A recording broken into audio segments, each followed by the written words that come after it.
chocolate chunk cookie? Pretty much nothing, right? Today's recipe, it's a variation on a chocolate chunk cookie that uses farro flour instead of regular flour, so it's better for you, but just as delicious. In this bowl, I have 3 cups of farro flour, and to that I'm adding 1 1/4 teaspoons of baking powder and 1/4 teaspoon of baking soda. A teaspoon, of course, salt. If you're using fine salt, please make sure you use a 1/2 teaspoon. Whisk that together. So farro flour, you could also use spelt flour. I mean, if you wanted to, you could also use regular flour, but I love the nuttiness that you get from a flour like a farro. Over here I have 2 sticks of unsalted butter. Cream it with 2 cups of dark brown sugar. Cream that. While you're waiting for that to cream, you can cut up your nuts. 1 cup of walnuts. I like to use this serrated knife that has a little offset in the handle. It's really great. Your knuckles don't hit the board, and the serrations in the knife cut straight through the nuts really well. Also fantastic for chocolate. Okay.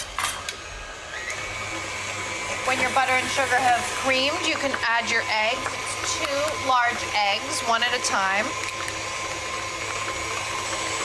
1 more. A teaspoon of pure vanilla extract. Scrape down the bowl to make sure your ingredients are well mixed. This is very nice and light and fluffy. And then just add all my dry ingredients. Cookies, unlike cakes, you can just add all your dry ingredients at once. Cakes, not so much.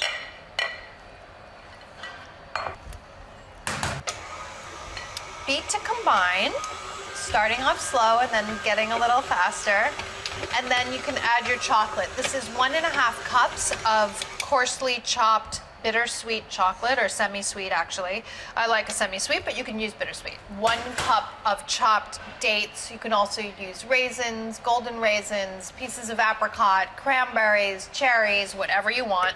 I love the dates because they give like a caramely note, and I'm already getting those caramely notes from the brown sugar, but not everybody likes dates, right? And then the nuts.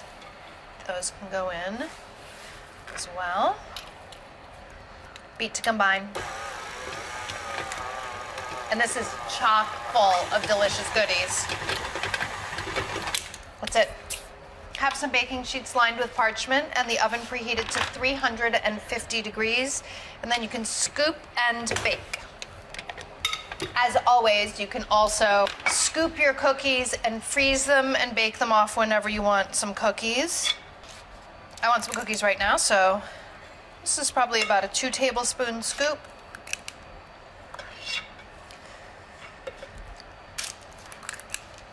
These are a pretty decent sized cookie. If you want minis, you can do 1 tablespoon, but these are 2. And they'll take about 15 minutes to bake at 350 degrees. So then they come out of the oven and you have to let them cool.